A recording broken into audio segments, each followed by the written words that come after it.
నాకు వ్యక్తిగతంగా మనసుకు చాలా దగ్గరగా వారి ఆలోచన వారి స్ఫూర్తి ఎప్పుడు నాకు కలిగించే విధంగా వారు కలిసినప్పుడల్లా మాట్లాడేవాడు.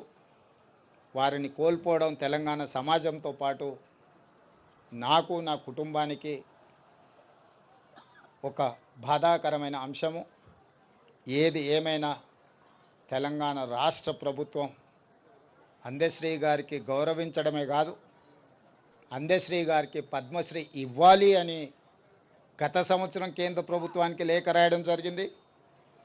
ఈసారి కూడా స్వయంగా ప్రధానమంత్రి నరేంద్ర మోడీ గారిని కలిసి తెలంగాణ ఆత్మగౌరవం, తెలంగాణ గుండె ధైర్యం అందశ్రీ గారికి పద్మశ్రీ ఇవ్వాల్సిందిగా కేంద్ర ప్రభుత్వాన్ని విజ్ఞప్తి చేస్తున్నాం.